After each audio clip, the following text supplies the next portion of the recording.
Umat yang dikasihi Tuhan, marilah kita memulai ibadah kita. Salam damai sejahtera Bapak Ibu yang dikasihi Tuhan. Kita bersyukur sebab hari ini kita memasuki Minggu Prapaskah yang ketiga. Marilah dengan berdiri dan dengan penuh sukacita kita menaikkan pujian kepada Raja kita, Raja seluruh alam semesta. Mari kita sama-sama berdiri.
Pertolongan kita adalah dalam nama Tuhan yang menjadikan langit dan bumi.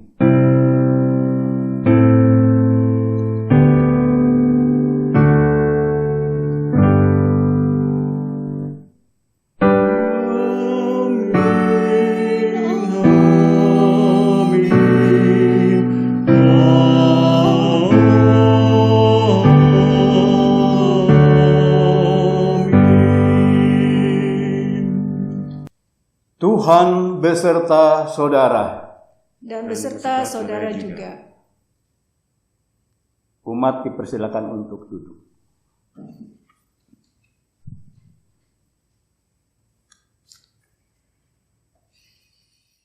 Umat yang dikasihi Tuhan, dalam Minggu Prapaskah ketiga ini, kita diajak berefleksi dari kisah Yesus yang marah di Bait Allah. Ia memporak-porandakan meja penukar uang dan para pedagang hewan persembahan pun diusirnya, karena di sana bersembunyi ketidakadilan yang mengatasnamakan ibadah kepada Tuhan. Apakah Yesus juga akan marah ketika ia melihat bagaimana kita menghidupi ibadah kita? Mari kita merenungkannya secara pribadi dalam doa.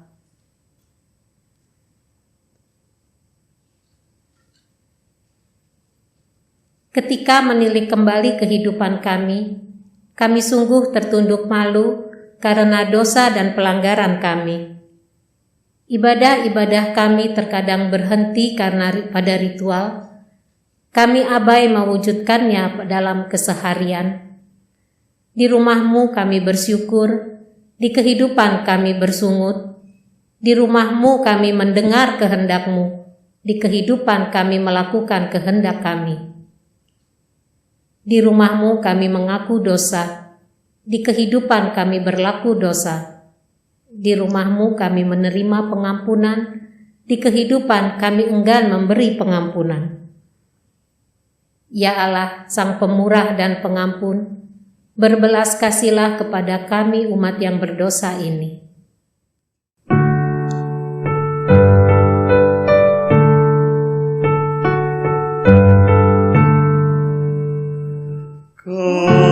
Kasihani kami ya Tuhan. nama Tuhan Yesus Kristus kami berdoa. Amin. Bapak Ibu diundang untuk bangkit berdiri. Dengarkanlah berita anugerah yang disampaikan kepada setiap kita yang mengakui dosanya dengan sungguh-sungguh dari Yesaya 44 ayat 22.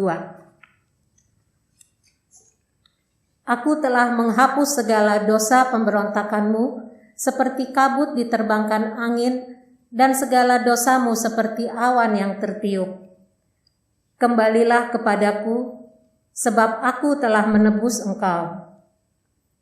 Di dalam Kristus engkau telah diampuni.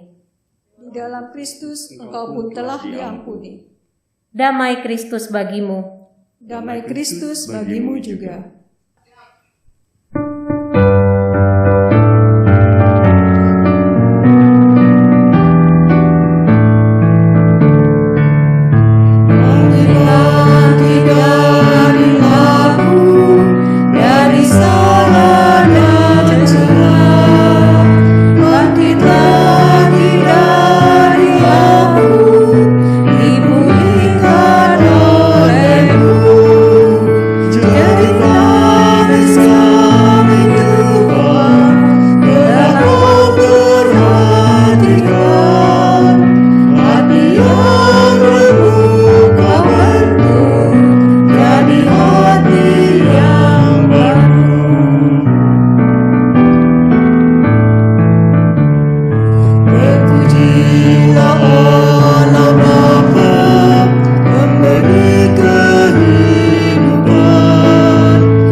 Dipersilakan untuk duduk.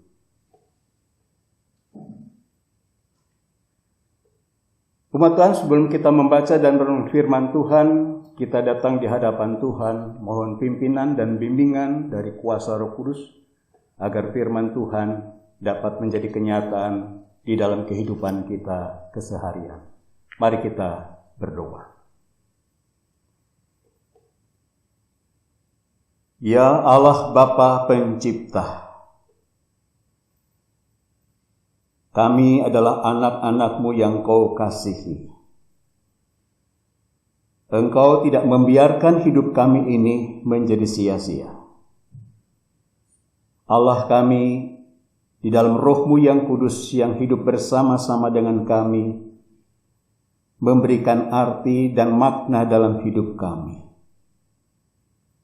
Oleh karena itu, Allah yang hadir adalah Allah yang berfirman atas kehidupan kami. Sehingga setiap kami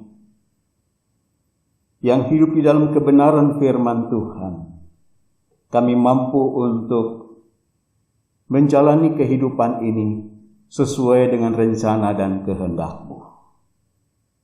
Ya Roh Kudus, tolonglah kami, karena kami yang dicintai Tuhan, kami juga ingin mencintai Tuhan dengan melakukan kebenaran firman Tuhan di dalam kehidupan kami. Roh Kudus, kuasai kami, agar firman itu boleh tertanam dalam hati kami dan terwujud dalam kata dan perbuatan kami. Di dalam Kristus Yesus kami naikkan doa ini. Amin.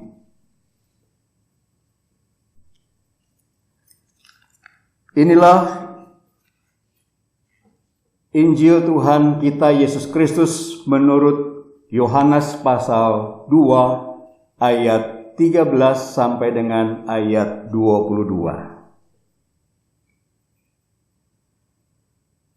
Ketika hari raya Paskah orang Yahudi sudah dekat, Yesus berangkat ke Yerusalem. Dalam bait suci didapatinya pedagang-pedagang lembu, kambing domba, dan merpati, dan penukar-penukar uang duduk di situ.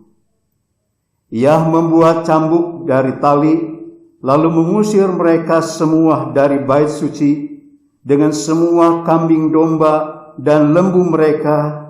Uang penukar-penukar dihamburkannya ke tanah, dan meja-meja mereka dibalikannya. Kepada pedagang-pedagang merpati ia berkata, "Ambil semuanya ini dari sini. Jangan kamu membuat rumah Bapakku menjadi tempat berjualan." Maka teringatlah murid-muridnya bahwa ada tertulis, "Cinta untuk rumahmu menghanguskan aku." Orang-orang Yahudi menantang Yesus, katanya, "Tanda apakah yang dapat engkau tunjukkan kepada kami bahwa engkau berhak bertindak demikian?" Jawab Yesus kepada mereka, "Rombak bait Allah ini, dan dalam 3 hari aku akan mendirikannya kembali." Lalu kata orang Yahudi kepadanya, 46 tahun orang mendirikan bait Allah ini, dan engkau dapat membangunnya dalam 3 hari. Tetapi yang dimaksudnya dengan bait Allah ialah tubuhnya sendiri. Kemudian sesudah ia bangkit dari antara orang mati, barulah teringat oleh murid-muridnya bahwa hal itu telah dikatakannya, dan mereka pun percaya akan kitab suci dan akan perkataan yang telah diucapkan Yesus. Demikianlah Injil Yesus Kristus.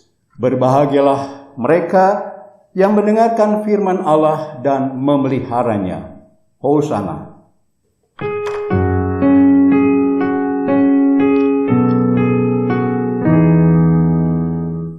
Hosana, Hosana, Hosana.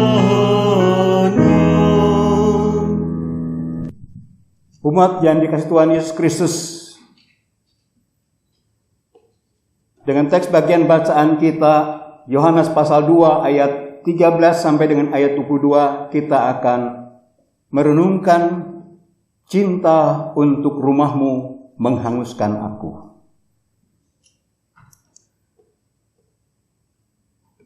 Saudara-saudara, dalam keadaan normal sebelum pandemi,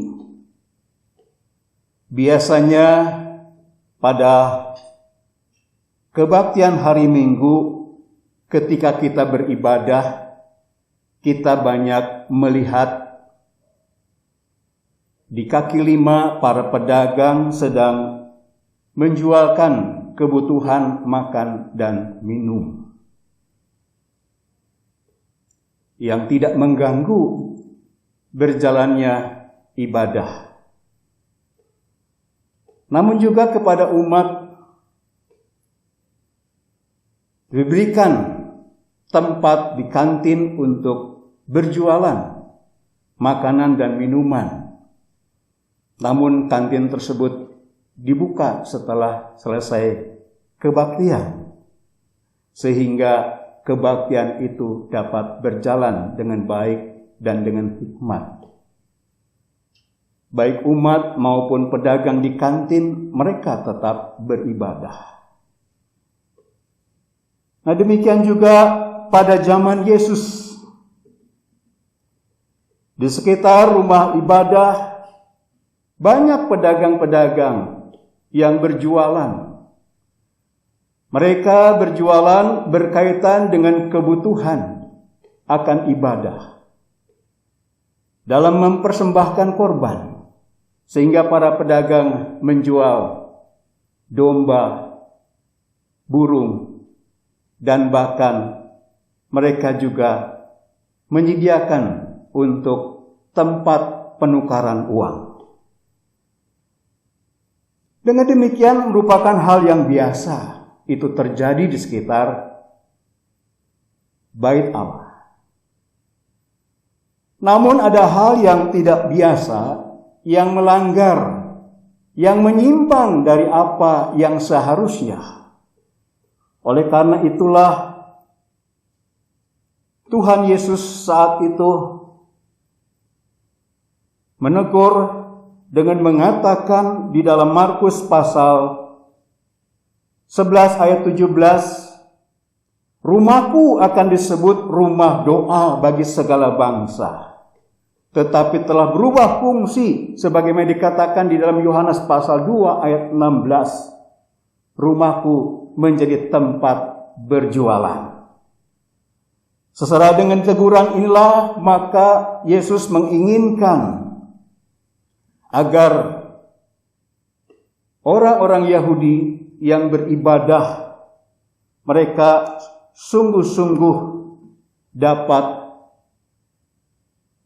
menyambut kehadiran Tuhan di dalam ibadah, dan bahkan setiap kita pun boleh mengakui akan kehadiran Tuhan di dalam ibadah, di tempat ibadah, dan kita mau mendengar apa sesungguhnya yang diinginkan oleh Yesus sehingga Yesus harus menyucikan bait Allah tersebut. Melalui teks bagian bacaan kita ada pesan-pesan yang disampaikan oleh Yesus sehingga kita dapat melakukan ibadah yang benar, ibadah yang baik, dan ibadah yang berkenan di hadapan Allah. Bagaimana kita dapat beribadah dengan benar di rumah ibadah? Yang pertama, menghormati Allah yang hadir dalam rumah ibadah.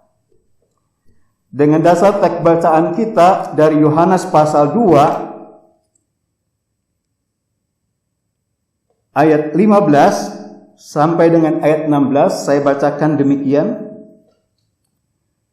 Ia membuat cambuk dari tali lalu mengusir mereka semua dari bait suci dengan semua kambing domba dan lembu mereka. Uang penukar-penukar dihamburkannya ke tanah dan meja-meja mereka dibalikannya. Kepada pedagang-pedagang merpati ia berkata, ambil semuanya ini dari sini.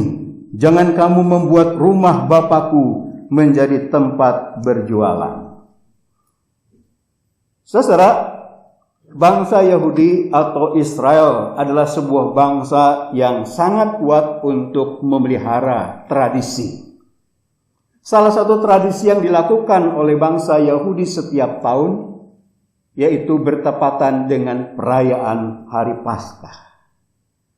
Dan setiap hari raya Paskah diadakan di Yerusalem yang berpusatkan di Bait Allah, maka seluruh bangsa Yahudi yang di luar Yerusalem, mereka datang ke Yerusalem dan mereka berkumpul di rumah ibadah dengan mempersembahkan korban bagi Tuhan.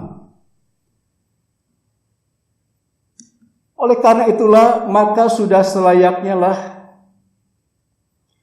di halaman gereja disediakan para pedagang. Karena adalah tidak mungkin jika mereka membawa korban domba ataupun burung, karena mereka membawa korban yang tidak layak, sehingga para pedagang menyediakan korban domba dan burung yang layak. Demikian juga mereka tidak diperkenankan untuk mempersembahkan uang yang dikeluarkan oleh Kaisar Romawi. Oleh karena itu mereka harus menukarnya dengan uang Yahudi, sehingga mereka layak untuk mempersembahkan bagi Tuhan. Saudara-saudaraku yang dikasihi dalam Tuhan Yesus Kristus, kita memahami benar bahwa bait Allah di dalam perjanjian baru itu disimbolkan tentang kehadiran Allah yang Maha Kudus. Dan kita memahami dalam kesaksian Alkitab di mana Musa ketika mendirikan kemah suci saat itu, maka di atas kemah suci itulah awan menutupi kemah suci tersebut. Dan saat itu kemuliaan Tuhan memenuhi kemah suci. Keluaran pasal 40 ayat 34. Demikian juga ketika Raja Salomo membangun bait Allah. Pada saat itu juga api turun dari langit membakar habis korban bakaran. Dan saat itu kemuliaan Allah turun di rumah bait Allah itu. 2 Tawarikh pasal 7 ayat 2. Sesuai dengan demikian hendak ditunjukkan bahwa dalam bait Allah itu ada kemuliaan Allah karena kehadiran Allah ada di dalam bait Allah tersebut. Keadaan bait Allah di mana Allah hadir itu ditunjukkan dengan awan, dengan api. Bagaimana bacaan dari Injil Yohanes pasal 2 ini? Apakah ditunjukkan juga dengan awan, dengan api? Ternyata Yohanes tidak menunjukkan dengan awan dan api, melainkan Yohanes menunjukkan justru kehadiran Allah itu di dalam anak, yaitu Yesus Kristus. Sehingga Yohanes pasal 1 ayat 14 mengungkapkan bahwa telah terwujud menjelma menjadi manusia yang disebut dengan Yesus Kristus. Dengan demikian Allah hadir bukan dalam simbol, tetapi Allah hadir dalam diri Yesus Kristus.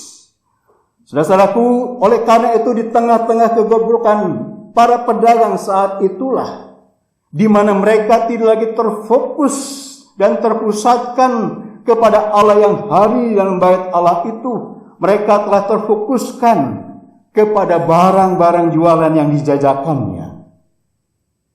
Dengan melihat keadaan demikian, maka itu pun ditunjukkan oleh ketiga Injil, baik Matius, Markus maupun Lukas, tentang perilaku para pedagang itu. Sehingga 3 Injil Matius, Markus, dan Lukas menunjukkan bahwa mereka itu berkumpul di sekitar tempat para pedagang itu seperti para penyamun. Oleh karena itulah dalam bagian bacaan inilah Yohanes hendak menunjukkan bahwa Yesus yang hadir pada Paskah di bait Allah itu adalah Tuhan yang memiliki bait Allah itu. Dan Tuhan yang memiliki bait Allah itu adalah Tuhan yang berkehendak agar dikembalikan semula keberadaan bait Allah sebagai bait Allah yang kudus, di mana Allah hadir di dalam kemuliaannya. Dan apa yang dilakukan oleh Yesus dalam teks bagian bacaan ini? Dengan jelas dalam bagian bacaan inilah maka Yesus membuat cambuk dari tali dan mengusir mereka semua para pedagang yang ada di bait Allah. Yesus mengusirnya karena Yesus tidak menginginkan berjalannya ibadah Paskah di bait Allah itu membuat umat tidak merasakan adanya perjumpaan dengan Tuhan, tidak merasakan kehadiran Tuhan di dalam kemuliaannya. Dengan alasan-alasan inilah maka Yesus pun menyucikan bait Allah pada saat itu. Saudaraku yang terkasih dalam Tuhan Yesus Kristus, dengan demikian ditunjukkan oleh Injil Matius, Markus maupun Lukas dan Yohanes, para pedagang itu memang sudah menyalahgunakan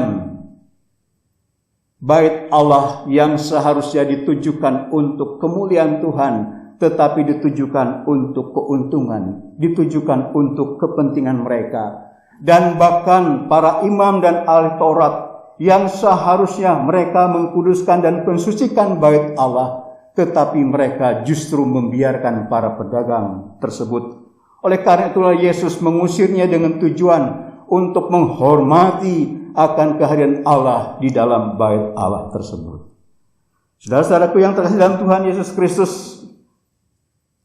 suatu waktu sekelompok anak muda berpergian keluar kota di masa libur, dan saat itulah sekelompok pemuda ini dengan kendaraannya ia menjemput temannya yang terakhir. Dan ketika sampai di rumah temannya tersebut, ia keluar dari rumah dan ibunya mengatakan, dengan melambaikan tangan, Tuhan beserta denganmu. Dan semua anak-anak muda yang ada di mobil itu mengatakan,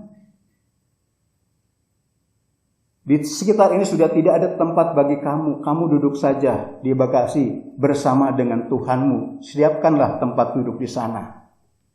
Dan ketika kendaraan ini berlaju, di pertengahan jalan ternyata terjadi musibah, tabrakan.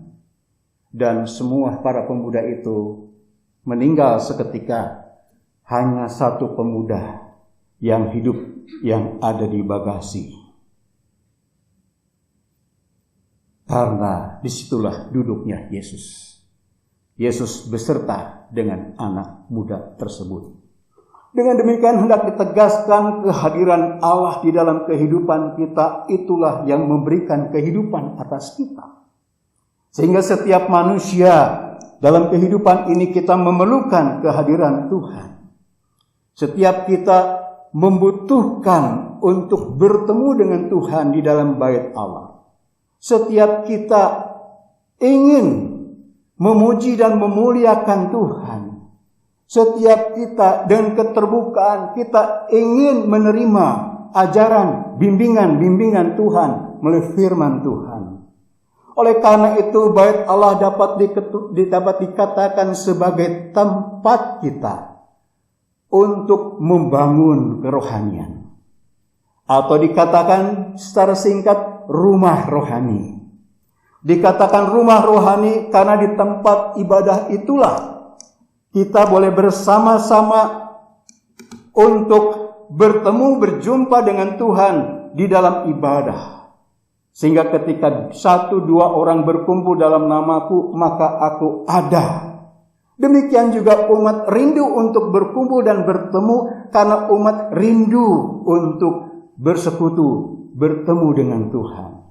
Nah demikian juga ketika kita dalam gereja, dalam ibadah, maka disitulah kita mendengarkan firman Allah.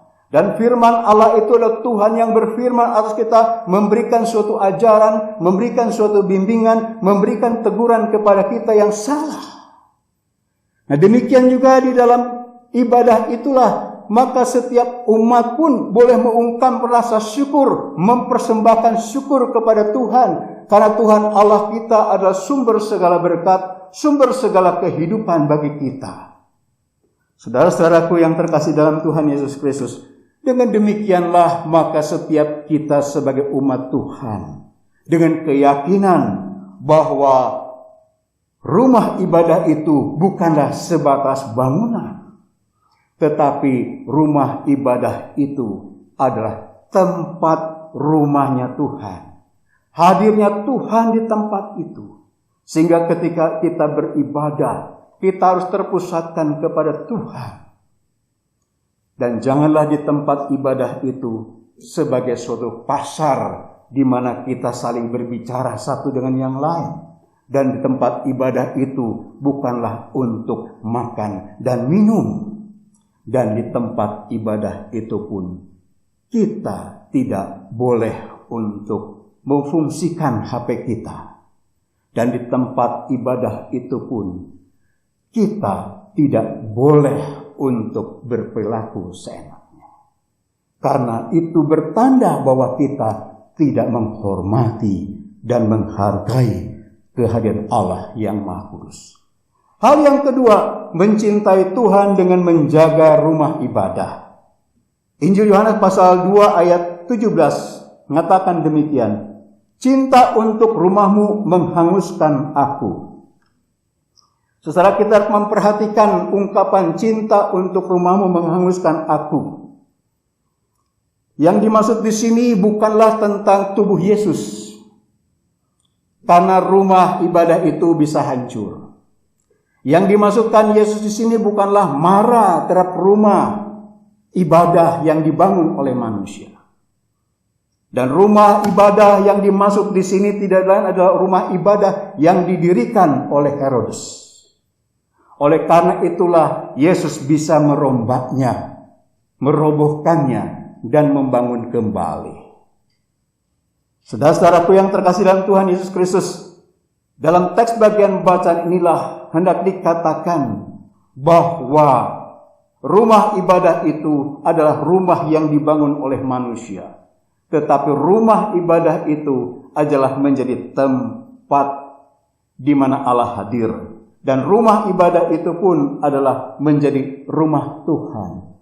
Sehingga dengan demikian setiap umat yang datang di tempat ibadah, maka umat Tuhan pun harus mengungkapkan dan mewujudkan cintanya kepada rumah ibadah sebagai cintanya kepada Tuhan. Dan ungkapan cinta ini pun diungkapkan dan diwujudkan di dalam diri Yesus Kristus, yaitu melalui kematiannya dan kebangkitannya. Sehingga melalui kematian dan kebangkitannya ditunjukkan akan pengorbanan dirinya.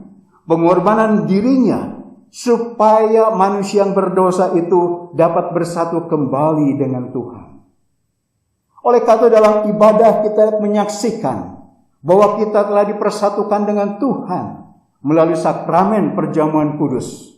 Kita makan roti dan minum air anggur yang melambangkan tubuh dan melambangkan darahnya.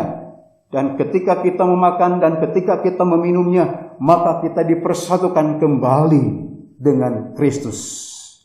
Dengan demikian juga di dalam ibadah, di situ pun kita boleh merasakan akannya kehadiran Tuhan yang mengasihi kita, Tuhan yang memelihara kita. Karena itu Tuhan membimbing kita, Tuhan mengajar kita dengan firman-Nya, dan bahkan Tuhan pun menyertai kita dengan berkat-Nya. Saudara-saudaraku yang terkasih dalam Tuhan Yesus, dengan demikianlah maka saudara dan saya juga tidak bisa membiarkan ataupun mengabaikan rumah Tuhan dengan mengatakan, nggak apa-apalah genteng bocor, nggak apa-apalah gedung gereja ini hancur, toh Tuhannya tidak hancur. Itu adalah pikiran-pikiran yang sempit, yang seharusnya yang ada pada kita, di mana Allah hadir di situ sebagai rumah tinggalnya. Maka setiap kita pun seharusnya yang mencintai Dia, maka kita pun harus mencintai rumahnya. Bagaimana caranya kita mencintai rumahnya? Ya, kita bisa mencintainya karena Dia terlebih dahulu mencintai kita. Sebagaimana Yohanes Calvin mengatakan bahwa rumah ibadah itu adalah ibu bagiku. Mengapa dikatakan sebagai ibu bagiku? Karena dalam rumah ibadah itulah setiap umat yang berkumpul dan bersekutu, disitulah ia mendapatkan bimbingan dari Tuhan. Disitulah ia mendapatkan nasihat-nasihat dari Tuhan. Disitulah dia dapat tuntunan-tuntunan kepada jalan kebenaran dan hidup. Disitulah umat mendapatkan pelindungan dari Tuhan. Sehingga dalam kepenatan, di dalam pergumulan yang kita hadapi, kita boleh bertekuk lutut, kita bersujud dan berseru kepada Tuhan di dalam doa kita kepadanya. Dan di dalam rumah ibadah itu juga sesungguhnya kita pun dapat diyakinkan kembali bahwa Allah kita adalah Allah yang tetap beserta dengan kita. Saudara-saudaraku, oleh karena itu gereja tidak boleh menjadi gereja pasar. Artinya semua dikelola secara bisnis. Artinya semua kita pasarkan. Gereja panggilannya bukan seperti itu. Gereja panggilannya tidak lain adalah untuk kemuliaan bagi nama Tuhan. Oleh karena itulah saudara dan saya masuk di rumah Tuhan, yang bersekutu dengan Tuhan. Maka saudara dan saya punya panggilan melalui gereja ini, melalui rumah Tuhan ini, yaitu saudara dan saya harus memberitakan, menyaksikan kebenaran tentang Yesus, agar orang-orang yang benar boleh mendapatkan keselamatan dari Tuhan sebagai cintanya kita kepada Tuhan dan cintanya kita kepada sesama. Di dalam gereja inilah kita mendapatkan kasih Tuhan yang tidak henti-hentinya, yang selalu baru atas kehidupan kita. Dan dengan kasihnya itulah gereja terpanggil untuk mendatangi, melawat orang-orang yang tersingkir, orang-orang yang terkena bencana korban banjir, orang-orang yang terkena musibah, orang-orang yang kelaparan, orang-orang yang terpenjarakan, orang-orang yang tersingkirkan. Saudaraku yang terkasih dalam Tuhan Yesus Kristus, bagaimana dengan saudara dan saya? Apakah kita sudah menunjukkan cinta kita di dalam rumah Tuhan ini, di mana kita dipanggil oleh gereja Tuhan ini untuk melakukan apa yang dikehendaki Tuhan, untuk melakukan apa yang menyenangkan Tuhan. Saudara-saudaraku, rumah Tuhan ini sungguh sangat menyenangkan. Oleh karena itu pemazmur, yaitu Daud, mengatakan, lebih baik 1 hari di rumah Tuhan daripada 1000 hari di tempat lain. Artinya disinilah Daud sudah merasakan di dalam rumah Tuhan itu ia mendapatkan kasih Tuhan, sehingga ia boleh mendapatkan pengampunan dosa dari Tuhan. Di tempat di mana Tuhan hadir dalam rumah ibadah itulah ia boleh menyaksikan dan merasakan akan kehadiran Tuhan, akan pertolongan Tuhan. Sehingga Tuhan yang menyertainya itu memberikan kemenangan dalam peperangan untuk mengalahkan musuh.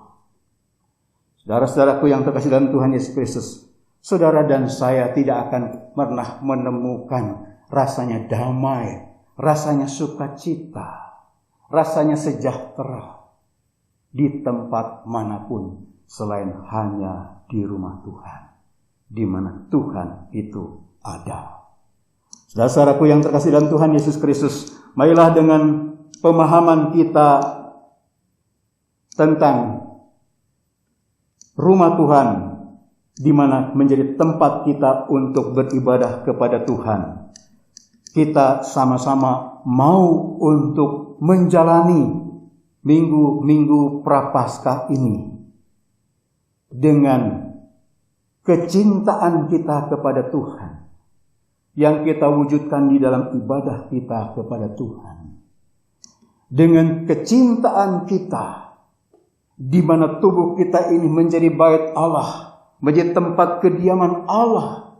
Kita memperkuduskan hidup kita, kita memensucikan hidup kita, sehingga melalui rumah Tuhan ini dan melalui tubuh kita inilah Allah boleh berdiam di dalam diri kita, dan kita dapat meresponnya dengan suatu ibadah kita, ungkapan syukur dan pujian kepada Tuhan. Sehingga hari-hari yang kita jalani dalam kehidupan ini adalah hari-hari yang dimaknai dengan ibadah. Karena Allah berjumpa, Allah bertemu dengan kita, Allah berkarya dalam hidup kita, Allah memakai kita. Walaupun begitu banyak pengorbanan, walaupun begitu banyak tantangan, sebagaimana Kristus pun terbakar dengan kematiannya di atas kayu salib. Sebagaimana Daud pun terbakar akan hatinya yang menggelora, sehingga ia rindu untuk selalu bertemu dengan Tuhan. Marilah kerinduan kecintaan kita terus kita bangun, sehingga kita semakin merasakan kehadirannya.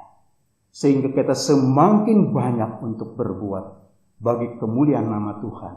Karena kehendak Tuhan tidak lain adalah menghadirkan Tuhan di dalam setiap kata, di dalam setiap perbuatan kita.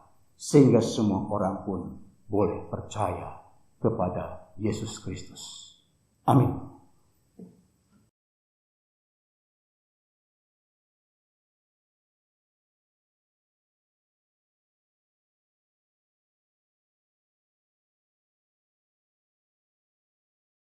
Umat yang dikasihi Tuhan, marilah kita sama-sama berdiri.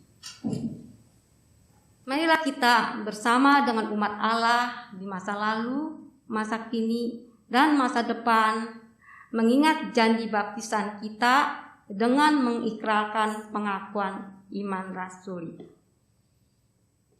Aku percaya kepada Allah Bapa yang Maha Kuasa, Khalik langit dan bumi, dan kepada Yesus Kristus anak yang tunggal Tuhan kita, yang dikandung dari Roh Kudus, lahir dari anak darah Maria, yang menderita sengsara di bawah pemerintahan Pontius Pilatus, disalibkan, mati, dan dikuburkan, turun dalam kerajaan maut.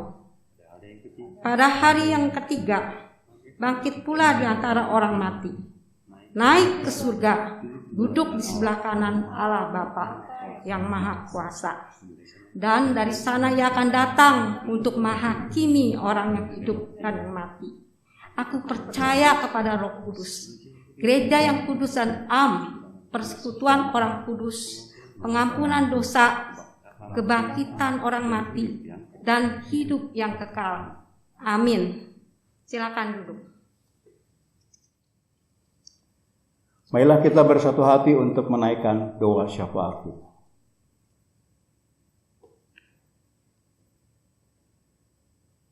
Ya Bapa, pada saat ini kami datang di hadapan-Mu dalam kesatuan hati untuk menaikkan pokok-pokok doa kami. Karena Engkaulah Allah yang dapat mendengar doa kami. Engkau juga adalah Allah yang dapat mengabulkan setiap doa-doa kami. Saat ini Tuhan, kami ingin berdoa bagi gereja Tuhan di mana-mana tempat. Dalam situasi pandemi ini, memang dapat terbatasi hidup dalam persekutuan. Tidak terjadi perjumpaan di antara umat. Namun Tuhan memberikan hikmat kepada gereja-gereja melalui kebaktian-kebaktian online. Umat Tuhan dapat bersekutu dengan Tuhan. Umat Tuhan dapat bersekutu dalam ikatan kasih satu dengan yang lain. Kami berdoa ya Bapa untuk gereja Tuhan agar senantiasa Tuhan memberkati segala program kerja gereja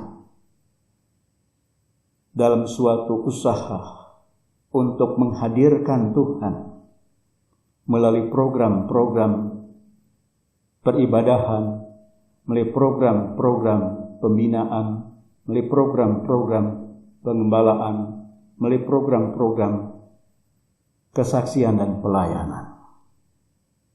Sehingga gereja tidak terhalang untuk menjalankan tugas panggilannya. Dan setiap dan seluruh umat Tuhan dengan setia dan taat terus menjalani dalam situasi apapun. Bapa Surgawi, kami juga saat ini berdoa untuk pemerintah bangsa negara kami. Di mana saat ini bangsa dan negara kami sedang berjuang untuk mengatasi COVID-19 ini dengan program vaksinasi dimanapun tempat.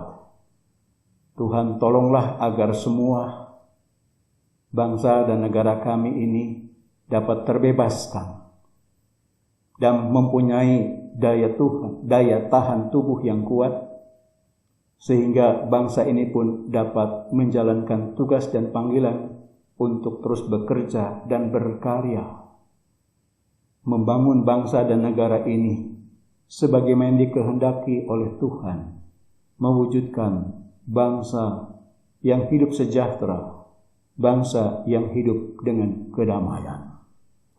Bapa, kami juga mau berdoa bagi keluarga-keluarga kami.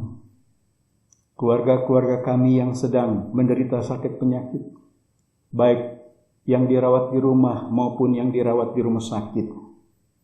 Tuhan, tengoklah mereka satu persatu. Tuhan, berikan kekuatan saat mereka lemah.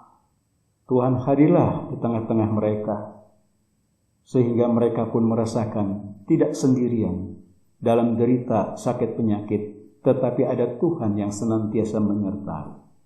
Tuhan juga berkatilah akan dokter, obat-obat yang diminum, agar menjadi sarana kesembuhan yang berasal dari Tuhan. Ya Bapa, ya Tuhan kami juga berdoa untuk keluarga-keluarga kami. Dalam waktu ini Tuhan memberikan kesempatan kami untuk saling bertemu satu dengan yang lain, walaupun dalam keterbatasan jarak, untuk berkomunikasi, untuk berdialog. tetapi kami boleh saling bertatap dengan penuh kasih, dan kami pun boleh saling berbagi kebahagiaan, kesukacitaan, sehingga keluarga kami pun boleh senantiasa ada dalam pemeliharaan kasih sayang Tuhan. Bapa, inilah doa yang kami serukan ke dalam nama Tuhan kami Yesus Kristus, karena kami yakini Engkaulah Allah yang akan senantiasa mengabulkan doa kami seturut dengan kehendak-Mu yang mendatangkan kebaikan bagi kami. Dalam Kristus Yesus kami naikkan doa ini. Amin. Jemaat yang diberkati Tuhan, tibalah saatnya kita akan memberikan persembahan. Dengan hati bersyukur kita memberi, dengan memberi hidup kita menjadi semakin bermakna. Dalam kitab Roma pasal 12 ayat 1 mengatakan, "Karena itu saudara-saudara, demi kemurahan Allah, aku menasihatkan kamu supaya kamu mempersembahkan tubuhmu sebagai persembahan yang hidup, yang kudus, dan yang berkenan kepada Allah. Itu adalah ibadahmu yang sejati."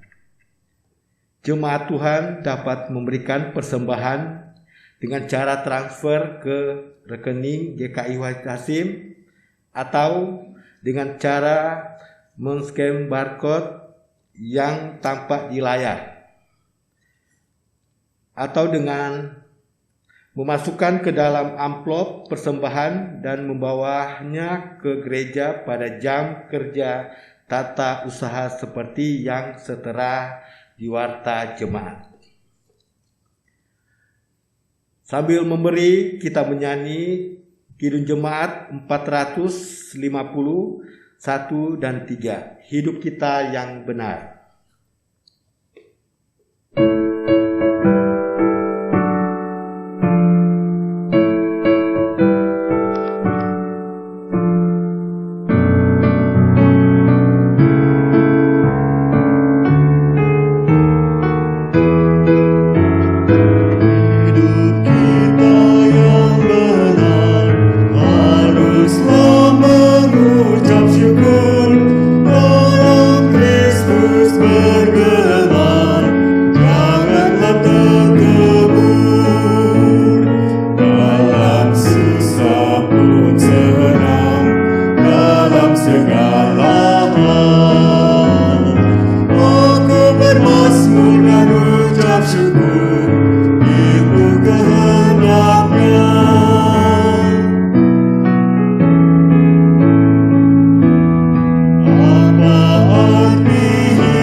Mari kita bawa persembahan ini dalam doa, kita satu dalam doa. Kita berdoa.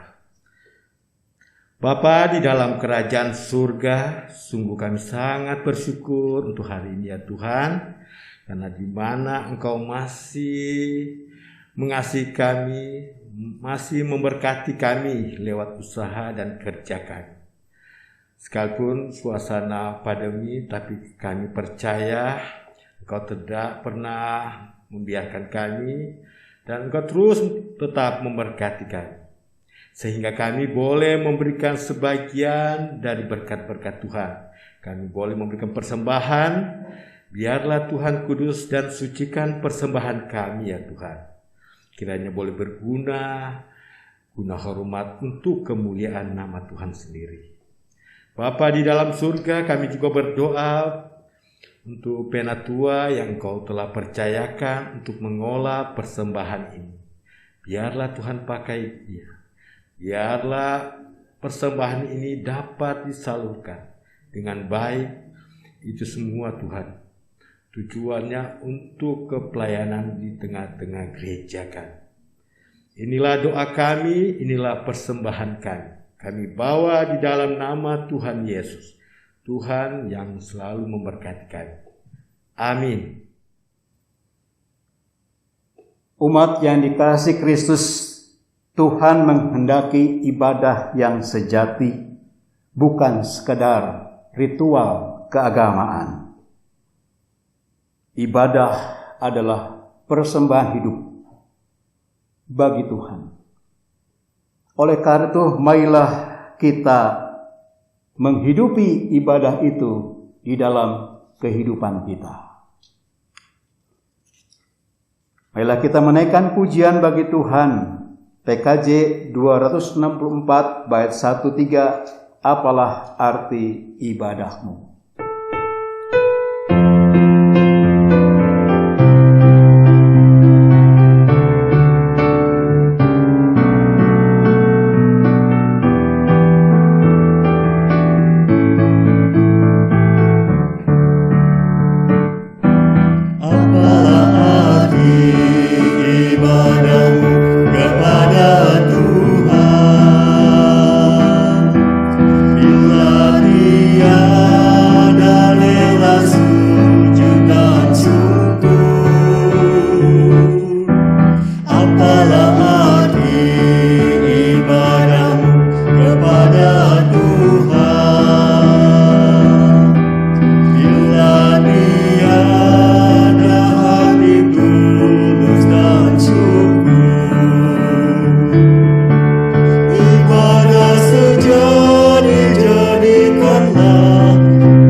Arahkanlah hatimu kepada Tuhan.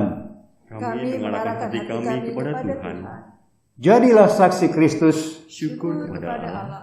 Terpujilah Tuhan. Kini dan selamanya.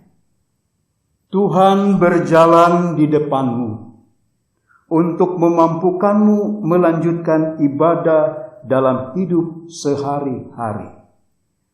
Tuhan berada di sampingmu untuk membimbingmu agar jalanmu tak serong. Tuhan ada di hatimu untuk meneguhkanmu ketika berhadapan dengan berbagai tantangan iman. Allah Trinitas senantiasa merangkulmu hari ini, esok, dan untuk selamanya.